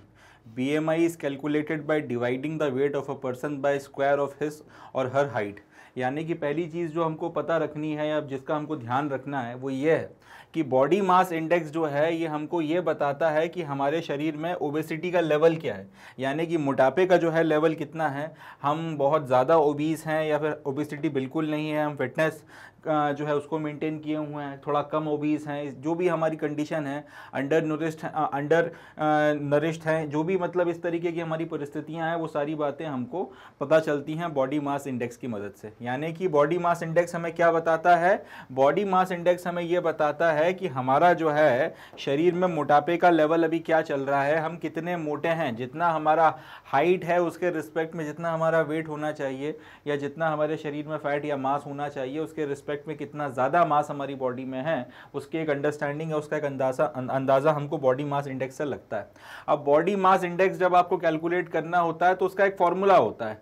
Body mass index calculate करने के लिए किसी भी व्यक्ति के वेट का जो वजन होता है उसे उसकी हाइट के स्क्वायर के साथ में जो है डिवाइड किया जाता है। इंपॉर्टेंट है, याद रखिएगा। अगर आपने किसी भी व्यक्ति के बॉडी मास इंडेक्स को कैलकुलेट करना है तो किसी भी व्यक्ति का बॉडी मास इंडेक्स निकालने के लिए आप उस व्यक्ति के शरीर का जो वजन है उस वजन को उस व्यक्ति की जो भी हाइट है, चाहे वो महिला है या पुरुष है, डजंट मैटर, उसकी जो भी हाइट है उसकी हाइट के स्क्वायर से आपने डिवाइड करना है, तो जो चीज़ निकल कर आएगी वो आएगी बॉडी मास इंडेक्स। तो ये बॉडी मास इंडेक्स का फॉर्मूला है, याद रखिएगा। ये पूछा जा सकता है कि बॉडी मास इंडेक्स कैसे कैलकुलेट किया जाता है, तो याद रखना है कि जिस भी व्यक्ति का बॉडी मास इंडेक्स निकालना है उसके शरीर के वजन को उसके हाइट के स्क्वायर से डिवाइड मार दो, जो भी चीज़ निकल कर आती है वो कहलाती है body mass index. End of the story, clear, खत्म, ta ta bye bye, it's as simple as that. ठीक है जी, ये याद रखिएगा। अब मेजरमेंट जो है बॉडी वेट का वो किस तरीके से किया जाता है और उसके बाद में फिर बॉडी मास इंडेक्स कैसे निकाला जाता है, तो उसके लिए सब आप सिंपल सी एक चीज़ की ज़रूरत आपको पड़ती है, वो है वेइंग मशीन, और एक चीज़ की ज़रूरत पड़ती है जिसकी मदद से आप अपनी हाइट वगैरह जो है मेजर कर सकते हैं। तो वेइंग मशीन पे आप अपना वजन देख लीजिए कितना क्या आ रहा है, जितने भी किलोग्राम आपका वेट वगैरह आ रहा है ये वेट आपने वेइंग मशीन की मदद से पता कर लिया। दूसरा आपने जो है दूसरा आपके पास में एक डिवाइस होता है, उस डिवाइस का नाम होता है सेडियोमीटर। ठीक है जी, उस डिवाइस को हम लोग एंथ्रोफोमीटर या फिर सेडियोमीटर बोलते हैं। अब जो भी नाम आपने देना है इसमें से, एंथ्रोफोमीटर बोलना है, सेडियोमीटर बोलना है, जो भी बोलना चाहते हैं, मगर उसकी मदद से आप यहाँ अपनी हाइट वगैरह जो है उसको भी मेजर कर लीजिए। एक बार जब आपने हाइट मेजर कर ली, एक बार जब आपने वेट मेजर कर लिया, उसके बाद दोनों को डिवाइड या वेट जो है उसको हाइट के स्क्वायर से डिवाइड कर दीजिए। तो वेइंग मशीन पे अब एक इंडिविजुअल जो है उसको खड़ा किया जाता है, उसकी जो भी वेट वगैरह आता है उसको मेजर किया जाता है। अब उस वेट वगैरह को जब मेजर किया जा रहा होता है तो एक बात का खास तौर पे आपको ध्यान रखना है कि मिनिमम अमाउंट में आपको अपने शरीर के ऊपर कपड़े पहनने हैं, नहीं तो फिर वो वाला वेट भी जो है उसमें कंसिडर हो जाएगा और आपके बॉडी मास इंडेक्स में फिर एरर वगैरह आता है। ये इंपॉर्टेंट बात है।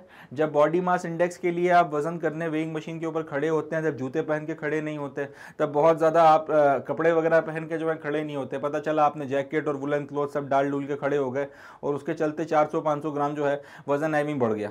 कई बार आपने देखा भी होगा कि होता है इस तरीके से, जब आपको एयरपोर्ट्स वगैरह पे जाना होता है तो एक सर्टेन वजन से ज़्यादा आप अगर लेकर ट्रैवल करोगे तो फिर उसके लिए आपको पैसा देना पड़ता है एक्स्ट्रा। तो उससे बचने के लिए कई बार लोग बाग ये करते हैं कि अगर उनका वजन ज़्यादा हो रहा है जो लगेज वगैरह का, तो फिर उसमें से कई सारे कपड़े निकाल के ऊपर अपने डाल लेते हैं ताकि उनको फिर उसके लिए जो है पैसे वगैरह ना देना पड़े एक्स्ट्रा अलग से। तो वही चीज़ जो है लगभग यहाँ पर भी आपको मतलब उसी चीज़ का अपने को ध्यान रखना है कि कपड़ों का भी अपना एक वेट होता है, जूतों का भी अपना एक वेट होता है, बाकी सारी चीज़ों का भी अपना एक वेट होता है। तो वो सारा वेट अगर आपके वेट में ऐड होकर आएगा, इसके चलते फिर आपका जो बॉडी मास इंडेक्स निकल कर आएगा उसमें एरर बहुत ज़्यादा होगा, फिर वो सही निकल कर नहीं आएगा। और अगर आपका सही बॉडी मास इंडेक्स निकल कर नहीं आएगा तो फिर सही असेसमेंट नहीं हो पाएगा, एरर ज़्यादा हो जाएगा। तो इस बात का ध्यान रखना है कि जब आपको वजन लेने के लिए मशीन के ऊपर खड़ा करवाया जाता है तब मिनिमम से मिनिमम जितना कम से कम कपड़े आप जो पहन सकते हैं, मिनिमम से मिनिमम गारमेंट्स पहनकर आप खड़े हुए और उसके बाद में आपने वजन करना है। Reading of the weight should be noted down in kilograms, और ये जो रीडिंग है वेट की ये किलोग्राम्स में मेजर की जाती है। ठीक है, इसको भी ध्यान रखना है, ये किलोग्राम में मेजर होती है। उसके बाद में फिर आप एंथ्रोफोमीटर या फिर स्टेडियोमीटर की मदद से हाइट वगैरह मेजर कर लीजिए। ये हाइट वगैरह आपने मेजर कर ली। अब इस हाइट को मेजर करने का जो पूरा प्रोसीजर है वो भी लिखा हुआ है कि एकदम स्ट्रेट आपको वॉल के साथ में लगकर खड़ा होना है और आपकी जो बैक है वो एकदम बॉल को एकदम वॉल से टकरा रही हो, टच हो रही हो, और हेड वगैरह जो है ऊपर की तरफ में स्टेडियोमीटर में जहां पर भी आपका वो मेजरिंग के लिए स्टॉपर लगाया जाता है उसके साथ में लगना है और सामने की डायरेक्शन में आपको देखना है। The measuring bar of anthropometric rod should be touched at the highest point of the subject side. अब जहां पे भी आपका हाईएस्ट पॉइंट आता है आपके सर पे, वहां पर इस रॉड को टच करना है और उसके बाद में हाइट मेजर करनी है। ये हाइट सेंटीमीटर्स में मेजर की जाती है। कई लोग मीटर्स में भी मेजर करते हैं मगर जनरली सेंटीमीटर्स में जो है हम लेकर चलते हैं। अब ये हाइट एक बार आपने सेंटीमीटर में अगर मेजर कर ली है तो उसके बाद में फिर आप इसे मीटर्स में कन्वर्ट कर लेते हैं। ठीक है, तो एक बार जब आपने हाइट सेंटीमीटर में कन्वर्ट कर ये मेजर कर ली, उसके बाद में इसको फिर मीटर्स में कन्वर्ट कर लिया जाता है। एक बार जब आपने इसको मीटर्स में कन्वर्ट कर लिया, उसके बाद में जो भी आपका वजन किलोग्राम में आ रहा था उसको हाइट के स्क्वायर के साथ में डिवाइड कर दीजिए, तो जो भी वैल्यू निकल कर आती है वो चीज आपका बॉडी मास इंडेक्स कहलाती है। तो body mass index is a simple mathematical calculation which helps us to find out if an individual is normal weighted, over weighted और ओबीस। तो ये तीन चीजें अपने को बताता है। जब आपने किसी भी व्यक्ति के वजन को, उसकी हाइट का जो भी वैल्यू निकल कर आ रही है, जब आपने किसी भी व्यक्ति के वजन को जो किलोग्राम में है उसकी हाइट की जो भी वैल्यू निकल कर आ रही है वो मीटर में होना चाहिए। ठीक है जी, उसके स्क्वायर से आपने जब डिवाइड किया तो जो चीज आपको पता चलेगी वो 2 से 3 बातें बताती है। बॉडी मास इंडेक्स जब निकल कर आता है तो ये बताता है कि आपका वजन नॉर्मल है आपकी हाइट के हिसाब से और आपकी एज के हिसाब से, या फिर आप जो है ओवरवेट हैं या फिर ओबीस हैं। आप ओवरवेट हैं या फिर आप ओबीस हैं, ये 2-3 बातें आपको जो है पता चलती हैं। ओवरवेट का मतलब यह है कि जितना वेट आपका होना चाहिए 5-7 किलो से ज्यादा चल रहा है। ओबीस का मतलब यह है 15-20-25 किलो से ज्यादा चल रहा है, तो वो चीज जो है फिर ओबीस की कैटेगरी में आ जाती है। अब ये एक बार आपने पता कर लिया तो इसका अब क्योंकि इसका जो फॉर्मूला है वो वेट अपॉन हाइट का स्क्वायर है वेट क्योंकि किलोग्राम में मेजर किया जाता है और हाइट जो है वो मीटर में हम लोगों ने कन्वर्ट कर लिया, तो किलोग्राम पर मीटर स्क्वायर में आपके बॉडी मास इंडेक्स को जो है एक्सप्रेस किया जाता है। World Health Organization has recommended norms for categorizing an individual as normal weighted, underweighted और overweighted। तो अब वर्ल्ड हेल्थ ऑर्गेनाइजेशन जो है उसने भी बॉडी मास इंडेक्स वगैरह का इस्तेमाल करते हुए कुछ अपनी कैटेगरीज बनाई हैं, जिसकी मदद से हम लोग किसी इंडिविजुअल व्यक्ति को 3 में से किसी एक कैटेगरी में रखते हैं। या तो वो नॉर्मल वेट का बंदा है, यानी कि उसका वेट जितना होना चाहिए उतना ही है। दूसरा वो अंडर वेट है, अंडर वेट का मतलब होता है कि उसका वजन जितना होना चाहिए उससे कम है। और तीसरा या फिर वो ओवर वेट है, ओवर वेट का मतलब ये होता है कि उसका वजन जितना होना चाहिए उससे बहुत ज्यादा है। अब ये अलग अलग कैटेगरीज वगैरह बनाई गई हैं। अगर आपका बॉडी मास इंडेक्स 15 तक आ रहा है, अगर आपका बॉडी मास इंडेक्स किलोग्राम पर मीटर स्क्वायर में 15 किलोग्राम पर मीटर स्क्वायर तक अगर आ रहा है, अगर 15 तक है, 15 से कम है, तो फिर ऐसी कंडीशन में हम लोग बोलेंगे कि भाई आप बहुत सीवियरली अंडरवेट है। अगर आपका बॉडी मास इंडेक्स या बीएमआई 15 से 16 के बीच में आ रहा है, तब हम बोलेंगे कि आप सीवियरली अंडरवेट है। अगर 16 से 18.5 के बीच में आ रहा है, तब हम बोलते हैं कि अंडरवेट है। अगर आप नॉर्मल, अगर आपका 18.5 से 24 के बीच में आ रहा है, तब हम लोग ये बोलते हैं कि आपका जो वेट है वो हेल्दी वेट है। अगर 25 से 29.9 के बीच में आ रहा है, 25.0 से 29.9 के बीच में आ रहा है, तब हम कहते हैं कि ओवरवेट है। और अगर 30 या 30 से ज्यादा आ रहा है, तो ऐसी परिस्थिति में हम लोग बोलते हैं कि भाई ओबेसिटी है, ये व्यक्ति जो है वो ओबीस है। BMI for children aged between 2 to 20 years is calculated in same way and with the same formula, but not just on the basis of norms mentioned in the above table। अब ये भी एक interesting बात है देखने वाली कि generally क्योंकि आपका 2 साल से लेकर 20 साल की उम्र तक के बीच में बच्चे वगैरह जो है काफी तेजी से आपका बढ़ते हैं, बीच में फिर एक वक्त आता है कि कुछ वक्त के लिए ग्रोथ में थोड़ा सा जो है आपका कह सकते हैं कि कुछ वक्त के लिए आपकी ग्रोथ जो है वो रुक जाती है या कम हो जाती है, मगर फिर उसके बाद में प्यूबर्टी आती है, प्यूबर्टी में फिर एकदम से जो है आपकी वेट आपका ग्रोथ वगैरह होना शुरू होती है। तो इस पर्टिकुलर एज ग्रुप की जब बात की जाए, 2 साल से लेकर 20 साल तक के बच्चों की बात की जाए, जब उनका बॉडी मास इंडेक्स कैलकुलेट किया जाता है, तब उनका भी बॉडी मास इंडेक्स निकाला इसी फॉर्मूले से जाता है कि उनके भी वेट को उनकी हाइट के स्क्वायर से डिवाइड किया जाता है और जो भी वैल्यू आती है उसे बॉडी मास इंडेक्स के रूप में रखा जाता है। मगर यहां पर एक देखने वाली बात है, यहां पर एक बहुत इंटरेस्टिंग बात जो निकल कर आती है कि आप जो भी आपका बॉडी मास इंडेक्स आएगा, उसको अभी जो हम लोगों ने टेबल वगैरह पढ़ा है उसके बेसिस पर जज नहीं किया जाता। यानी कि यहां पर उनकी वैल्यू इसमें से किसी के बीच में भी आए, उसके बेसिस पे हम लोग ये नहीं बोलेंगे कि वो सीवियरली अंडरवेट है, ओवरवेट है, ओबीस है, क्या नहीं है हम लोग। मगर हाँ, ये जरूर है कि कैलकुलेशन का फॉर्मूला वो इस्तेमाल करेंगे। तो बॉडी मास इंडेक्स जो बच्चों के लिए है, जो 2 से 20 साल के बीच में जिनकी एज ग्रुप आती है, उनके कैलकुलेशन का फॉर्मूला जो है वो सेम रहता है, मगर उनका जो जजमेंट वगैरह है कि भाई बीएमआई के बेसिस पे आप उसको ओवरवेट मानोगे, अंडरवेट मानोगे, ओबीस मानोगे या क्या मानोगे, वो सारी की सारी चीजें जो भी टेबल हम लोगों ने देखी है, उस टेबल के बेसिस पर जो उसका जजमेंट वगैरह नहीं किया जाता। Whatever the result comes after calculating the BMI is compared after preparing the percentile table of all the children falling under the same sex and age category। अब हर एक व्यक्ति का जो आपका ये जो 2 से 20 साल के बीच के आपके एज ग्रुप के बच्चे हैं, इनका BMI एक बार आपने निकाल लिया, तो किया ये जाता है कि अब आपका BMI कुछ भी आए, उसके बेसिस पर इंडिविजुअली आपके ऊपर जजमेंट पास नहीं होता कि आप अंडरवेट हो या ओवरवेट हो। अब करते यह है कि आपकी एज ग्रुप के जो बच्चे हैं और आपके सेम सेक्स के जो बच्चे हैं, यानी कि अगर आप अगर मेल हैं, तो मेल कैटेगरी के जितने भी आपकी एज ग्रुप के बच्चे हैं वो सारे के सारे हो गए।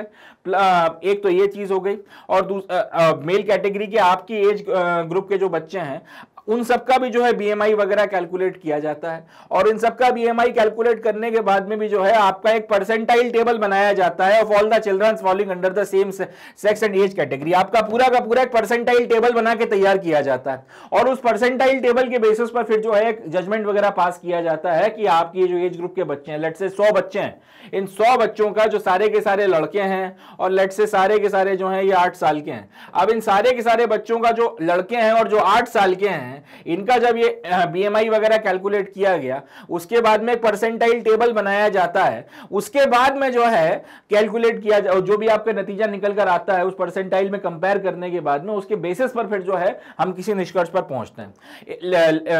less than 5 percentile is underweight, 5 to 85 percentile is normal, 85 to 95 percentile is overweight and above 95% is obese. अब अगर आपका रिजल्ट ये निकल कर आता है कि आपके जितने बच्चे हैं उन सारे बच्चों में से 5% बच्चों का जो है आपका अगर आपका जो ओवरऑल जब आप देखेंगे परसेंट, अगर ओवरऑल आपका जो बच्चों की आपने कैटेगरी वगैरह ली है उसमें से 5% अगर वैल्यू निकल कर आती है बीएमआई सबका कैलकुलेट करने के बाद में, जब आप परसेंटाइल वगैरह निकालते हो टेबल का सारी और अगर वो 5% के आसपास आता है तब हम लोग ये बोलते हैं कि जो बच्चे इस ग्रुप में आपने कैलकुलेट किए हैं वो आपके अंडरवेट हैं।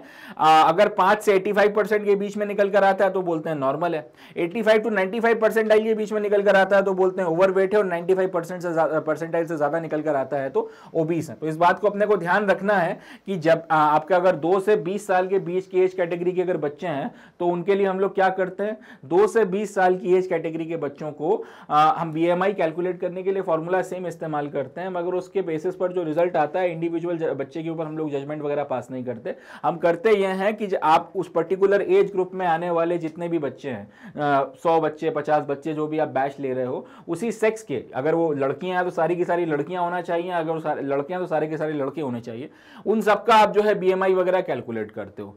उसके बाद में आप उनको कंपेयर करने के लिए आप करते ये हैं कि BMI is compared after preparing the percentile table of all the children falling under the same sex and age category. तो उसके बाद में आप एक परसेंटाइल टेबल बनाते हो। अब उस परसेंटाइल टेबल में अगर परसेंटाइल 5% के आसपास आ रहा है तब हम बोलेंगे कि बच्चा जो अंडरवेट है, अगर आपका 5 से 85 आ रहा है तो नॉर्मल है, 85 से 95 आ रहा है तो हम लोग बोलेंगे कि ओवरवेट है, और अगर 95% से ज्यादा आ रहा है तो ऐसी कंडीशन में हम लोग बोलते हैं कि वो ओबीस है। अगली चीज जो आती है वो है आपका वेस्ट टू हिप रेशो। यहां पर ये जो वेस्ट शब्द इस्तेमाल किया गया है ध्यान से देखिएगा, ये लिखा गया है WAIST, WASTE नहीं लिखा गया।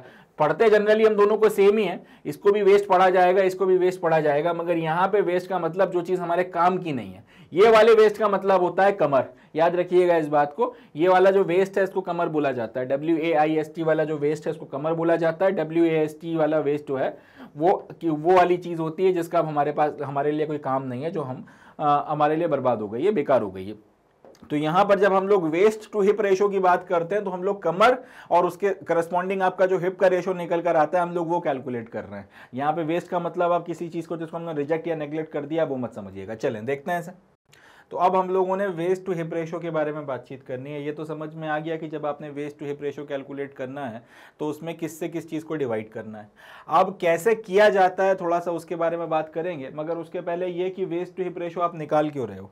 जब हम लोगों ने इसके पहले वाला देखा था कि बॉडी मास इंडेक्स है, तो बॉडी मास इंडेक्स से अपने को ये पता चल गया कि भाई कोई बच्चा जो है वो आपका मोटा है या फिर कोई बच्चा जो है वो अंडर वेट है या फिर आपका उसका वेट जो है वो नॉर्मल है।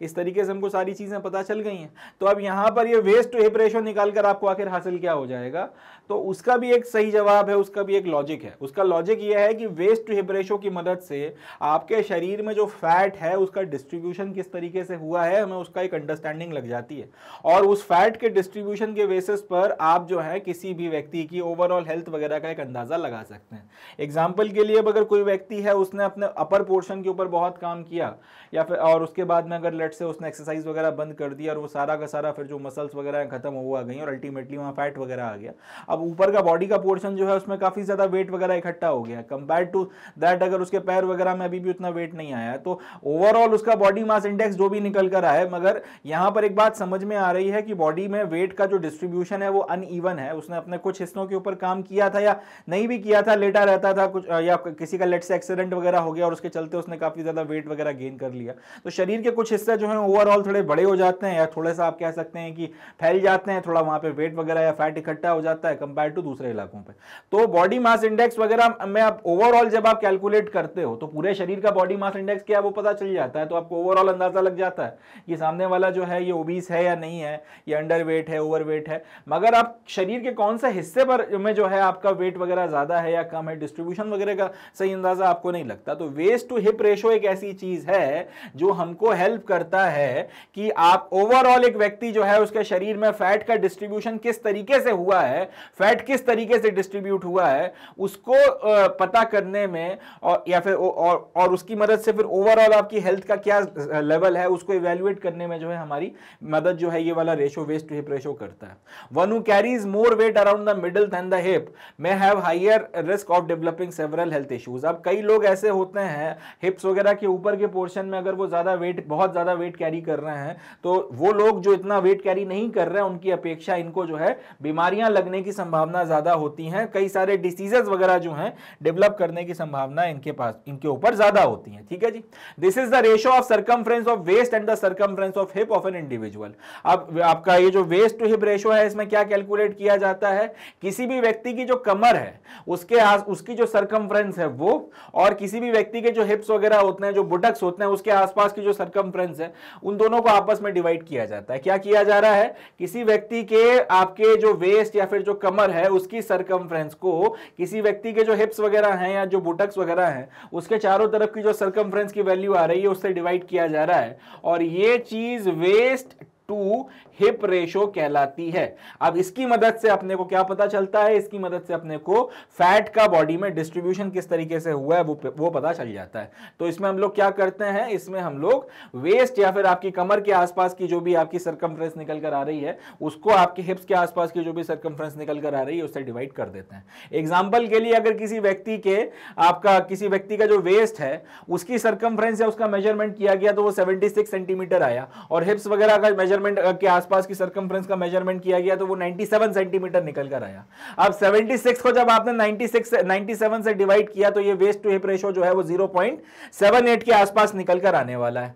अब इस तरीके से जो है आपको अलग अलग ये रेशो वगैरह देखने के लिए मिलते हैं। तो वर्ल्ड हेल्थ ऑर्गेनाइजेशन ने वेस्ट टू हिप रेशो के कुछ अपने नॉर्म्स वगैरह हैं उनको पब्लिश किया है, और उसकी मदद से हम लोग जो है वेस्ट टू हिप रेशो वगैरह की वैल्यू के बेसिस पर एक अंदाजा लगाते हैं कि किसी व्यक्ति की बॉडी वगैरह में ये जो डिस्ट्रीब्यूशन है फैट का ये सही है, गलत है, या फिर इसमें भी ये आपका हेल्दी है या अनहेल्दी है। अब अगर आपका जो वेस्ट टू हिप रेशो अगर पुरुषों के केस में 0.95 या उससे कम आ रहा है तो ऐसी कंडीशन में यह बोला जाता है कि आपकी हेल्थ रिस्क का लेवल जो है वो लो रिस्क पर है। अगर यही चीज 0.96 से लेके 1.0 के बीच में आ रही है तो फिर यह बोला जाता है कि आपका जो रिस्क है वो मॉडरेट है। अगर यही चीज आपका 1 से ज्यादा आ रही है ऐसी कंडीशन में आपको हाई रिस्क माना जाता है। इसी तरीके से महिलाओं की बात की जाए तो अगर आपका महिलाओं का 0.8 से या 0.80 या उससे कम आ रहा है तो ऐसी कंडीशन में बोला जाता है कि लो रिस्क है।